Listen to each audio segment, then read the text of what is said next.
Assalamualaikum warahmatullahi wabarakatuh. Terjadi kisah di Riyadh, seorang ibu, kisah nyata di Saudi. Ini di Riyadh ini sudah masyhur ceritanya nih.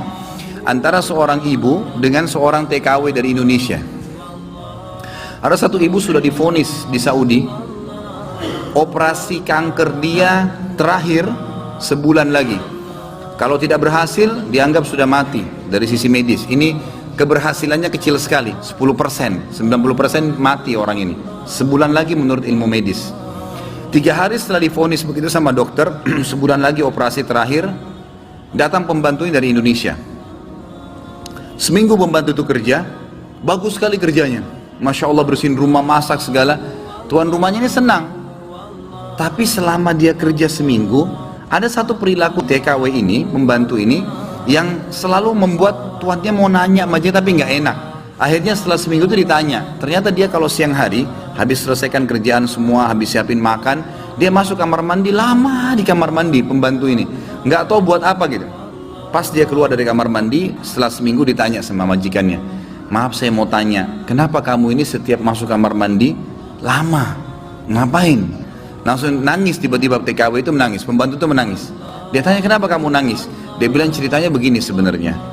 Sebelum saya berangkat ke Saudi di Riyadh ini, 12 hari sebelumnya saya baru melahirkan. Dan saya punya bayi di Indonesia. Saya lagi susuin. Nah saya tinggalkan karena keadaan ekonomi. Terpaksa saya tinggalkan. Visa sudah keluar, saya melahirkan, saya berangkat. Nah saya masuk kamar mandi ini, saya keluarin air susu saya. Karena kalau tidak payudara saya sakit.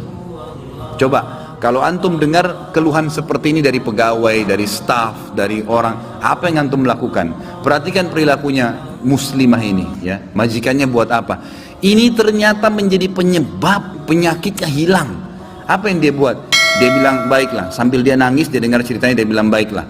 Dia masuk, gajinya itu 800 rial per bulan. Tuannya ini kebetulan punya duit di rumahnya, diambil dikali 24 bulan, 2 tahun. Dikasih pembantunya, ini uang kamu ambil. Besok saya belikan kamu tiket pulang ke Indonesia. Anggap kau sudah kerja 2 tahun.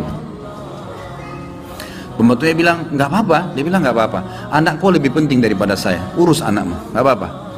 Terus kata pembantunya, baiklah kalau begitu terima kasih. Kata tuannya, kalau seandainya 2 tahun kemudian habis nyusuin kamu terfikir kembali, ini nomor HP saya, dikasih, pulanglah. Pembantu kita sudah selesai nih, TKW sudah pulang Indonesia. Kita sekarang berhubungan dengan kisah ibu ini. Apa kata dia? Semenjak pembantu itu berangkat, mulai hari itu setiap hari saya menangis. Menangisnya bukan karena sedih penyakit saya merasa terharu, susah menggambarkannya, terharu betul dan bersyukur kepada Allah. Bagaimana Allah membukakan pintu itu buat saya. Saya selalu bersyukur terus sama Allah karena saya terfikir untuk kasih gaji 2 tahun. Mungkin kalau terjadi pada kita, kita bilang, baiklah kamu pulang aja minimal. Pernah gak untuk terfikir kasih gajinya lengkap semua? Dia bilang, saya terharu kenapa saya bisa lakukan itu. Dan saya selalu bersyukur sama Allah, saya bisa lakukan sementara memang ini ada vonis mati dekat lagi secara medis. Dia bilang, tiap hari saya menangis. Dan setiap kali saya menangis, saya merasa ada satu kepuasan dan keadaan saya lebih baik. Ringkas cerita, tiba masa operasi, ditelepon rumah sakit, disiapin semuanya alat operasi. Tiba di rumah sakit, dicek sebelum operasi, dokternya duduk setelah cek di kursi lalu bertanya, kamu berobat kemana sebulan ini? Kata ibunya, saya nggak berobat kemana-mana. Kamu tahu nggak, kanker kamu nggak ada, sedikit pun nggak ada, akarnya nggak ada, sembuh total, nggak ada, nggak mungkin terjadi secara medis. Ibu itu tersenyum lalu mengatakan, kalau betul apa yang dokter ucapkan, itu karena sedekah saya. Diceritain sama dia ceritanya, begini. Dokternya jadi nangis. Dokternya bilang apa? Subhanallah, yang telah membukakan mata hati saya, ternyata yang menyembuhkan bukan obat sama dokter, tapi siapa? Allah subhanahu wa ta'ala. Ambil pelajaran ikhwas sekalian. Ternyata amal-amal soleh itu bisa membuat kita keluar dari masalah.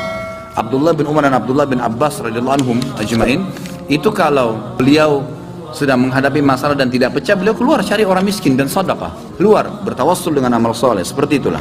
Mungkin sampai situ dulu, mudah-mudahan apa yang kita bahas bermanfaat dan menjadi tambahan ilmu buat kita. Assalamualaikum warahmatullahi wabarakatuh.